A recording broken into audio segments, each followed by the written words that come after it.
চাকি মেশিনের পাথর ধার কাটতে কাটতে মিলার ভাইদের জীবন অতিষ্ঠ।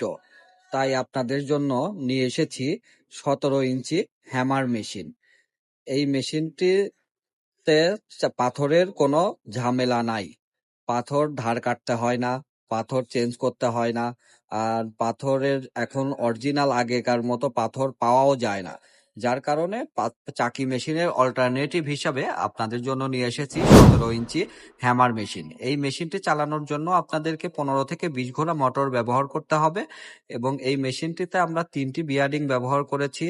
বাইরে একটি সাপোর্ট বিয়ারিং দেওয়া আছে, আপনারা দেখতে পাচ্ছেন, যার কারণে মেশিনের শব্দ, ভাইব্রেশন দুইটাই খুব বেশি কমে গেছে। আপনারা খুব শান্তিতে এই মেশিনটি ব্যবহার করতে পারবেন। আমরা গিয়েছিলাম একটা মিলার ভাইদের মিলে দেখার জন্য যে আমাদের মেশিনটা আসলে কাজ করতেছে কেমন। আমরা যে ওখানে দেখলাম কাজ তারা খুব সুন্দরভাবে করতেছে। আপনারা দেখতেই পাচ্ছেন ধান ভুট্টা একসাথে মিক্সড করে তারা গরুর খাবার তৈরি করতেছে।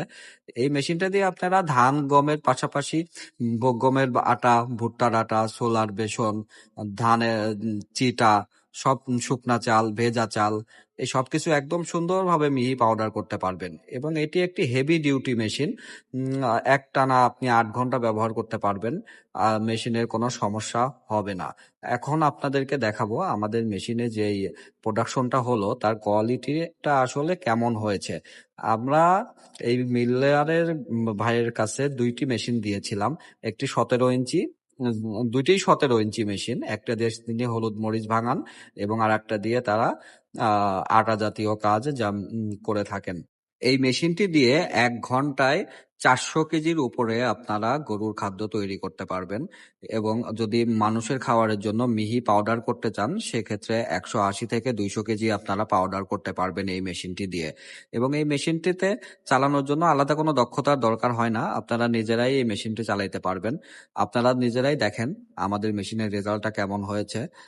গরুর খাদ্য এটা তৈরি করা হয়েছে, তো গরুর খাদ্য এক একটা এলাকায় এক এক রকম চলে। আপনারা আপনাদের সুবিধা মতো সাইজে গরুর খাদ্যটা ভাঙাইতে পারবেন। মেশিনটি অর্ডার করতে চাইলে স্ক্রিনে দেখানো নাম্বারে যোগাযোগ করুন এবং আমাদের ঠিকানা বিসিক 2 নম্বর গেট, পাবনা। আমি আবারও বলছি, বিসিক 2 নম্বর গেট, পাবনা। আপনাদেরকে অসংখ্য ধন্যবাদ।